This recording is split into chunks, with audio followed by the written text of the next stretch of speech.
Salut tout le monde, c'est Cédric, j'espère que vous allez bien. On est au Québec, ça fait 2 jours et demi. Donc quand on est arrivé, il faisait un super temps, magnifique. Et bon, aujourd'hui c'est beaucoup plus grisouille, hein. Vous voyez, j'ai le bonnet sur la tête. Il fait 3 degrés, ça va encore. Fait pas le ressenti et ça va, c'était bien couvert, franchement ça va. Donc on découvre un petit peu les joies de l'administratif. Là on s'accorde une petite pause avec les enfants pour qu'ils puissent jouer dans un parc. Et puis voilà, mais toute la matinée ça a été encore démarche administrative. Donc ce qu'on a fait ce matin, on a fait l'inscription à la RAMQ. En fait on avait un petit problème parce que l'inscription à la RAMQ ça se fait en ligne. Et au moment de valider totalement ton inscription, il demande le formulaire d'affiliation à la sécurité sociale, un formulaire qu'on n'a pas.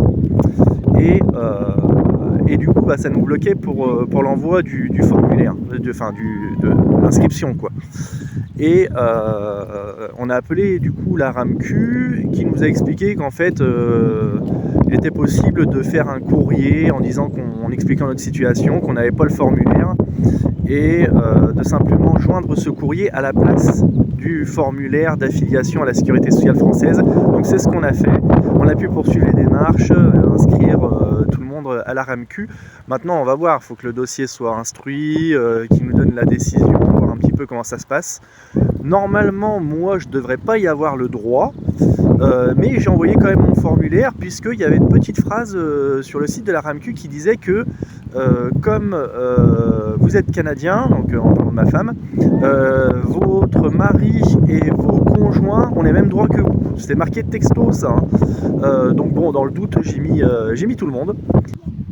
Petite chose que je vous avais pas dite, il y a un délai de carence de 3 mois quand tu n'as pas le formulaire d'affiliation à la sécurité sociale.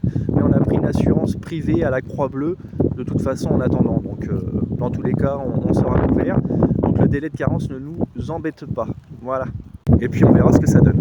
Donc on a fait ça. On a aussi demandé un numéro de NAS. Donc c'est un numéro d'assurance sociale, si je ne me trompe pas.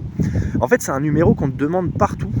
Quand tu fais, tu vois, j'ai été surpris en fait quand tu demandes une inscription à la banque, quand tu demandes un abonnement téléphonique, ils te demandent ton NAS, ton numéro d'assurance sociale.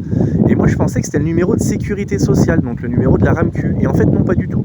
Je pense que ça ressemble un petit peu à nous, notre numéro fiscal. Ça doit être quelque chose comme ça. C'est un numéro que tu as en t'inscrivant sur internet, sur le site du gouvernement en fait, et quand tu travailles. Tu as aussi ton numéro NAS. Donc je pense que ça doit correspondre à peu près au numéro fiscal en France. Donc on l'a demandé. On en a profité aussi pour faire notre inscription à Hydro-Québec, qui, comme son nom ne l'indique pas, il s'agit d'un fournisseur d'électricité ici, puisque l'eau est gratuite au Québec. Donc en fait, tu as juste à prendre ton abonnement d'électricité. Donc ça a été fait aussi ce matin. Chose curieuse, j'ai pas vu de notion de tarif, etc. Bon, j'ai pas trop cherché. De toute façon, l'électricité, on en a besoin. Donc, donc voilà, on a pris notre abonnement à Hydro-Québec. On a fait une dernière chose, oui, on a pris une assurance habitation aussi. Alors assurance habitation, là ça a été quand même une surprise parce que c'est quelque chose qui est quand même pas très onéreux en France. Ça doit coûter, je sais pas, je crois que ça coûte même pas 10 € par mois en France. Et là on en a pour 56 $ canadiens par mois. Donc j'ai trouvé ça quand même assez cher, mais bon, on a des membres de la famille de ma femme qui sont sur place et qui nous a dit que c'était un tarif tout à fait correct. Donc on a pris cette assurance. Donc là on a enchaîné ces 4 démarches là ce matin. Et puis bah voilà, on poursuit, on va attendre la suite des événements. Et les documents qui nous ont été demandés, principalement à chaque fois, Hydro-Québec, ça a été très simple, ils ne te demandent pas grand-chose, en fin de compte, ils te demandent ton adresse, voilà. Pour le numéro NAS, ils te demandent un justificatif de ta citoyenneté ou alors de ta résidence permanente, ou voilà, en fait tes papiers d'immigration, ton statut. Pour la banque, on te demande 2 pièces d'identité.